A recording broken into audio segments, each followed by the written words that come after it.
ಇನ್ನು ಪರಪ್ಪನ ಅಗ್ರಹಾರದಲ್ಲಿರುವಂತಹ ಪ್ರಜ್ವಲ್ ರೇವಣ್ಣಗೆ ಮೊಬೈಲ್ ಸಿಕ್ಕಿರುವಂತಹ ವಿಚಾರಕ್ಕೆ ಸಂಬಂಧಪಟ್ಟಂತೆ ಈಗ ತನಿಖೆ ಚುರುಕುಗೊಂಡಿದೆ. ಜೈಲೊಳಗೆ ಪ್ರಜ್ವಲ್ ರೇವಣ್ಣಗೆ ಮೊಬೈಲ್ ಸಿಕ್ಕಿದ ಹೇಗೆ? ತನಿಖೆ ವೇಳೆ ಮೊಬೈಲ್ನ ಸ್ಫೋಟಕ ವಿಚಾರಗಳು ಬಯಲಾಗಿದೆ. ಜೈಲಿನ ಒಳಗೆ ಮೊಬೈಲ್ ಮತ್ತು ಸಿಮ್ ರವಾನೆಗೆ ವ್ಯವಸ್ಥಿತವಾದ ಜಾಲವೇ ಇದೆ.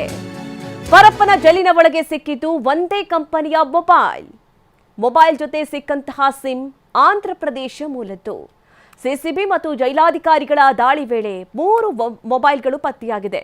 ಜೈಲೊಳಗೆ ಸಿಕ್ಕಂತಹ ಮೊಬೈಲ್ಗಳು ಒಂದೇ ಕಂಪನಿಗೆ ಸೇರಿದ್ದು ಅನ್ನುವಂತಹ ವಿಚಾರ ಗೊತ್ತಾಗಿದೆ.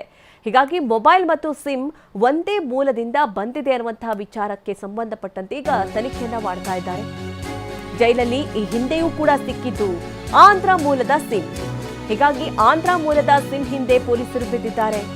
ವ್ಯವಸ್ಥಿತ ಜಾಲದ ಮೂಲಕವೇ ಮೊಬೈಲ್ ಮತ್ತು ಸಿಮ್ ಅನ್ನ ಜೈಲಿಗೆ ಜೈಲಾಧಿಕಾರಿಗಳು, ಪರಪ್ಪನ ಅಗ್ರಹಾರ ಪೊಲೀಸರು ಈ ಬಗ್ಗೆ ತನಿಖೆಯನ್ನು ನಡೆಸ್ತಾ ಇದ್ದಾರೆ.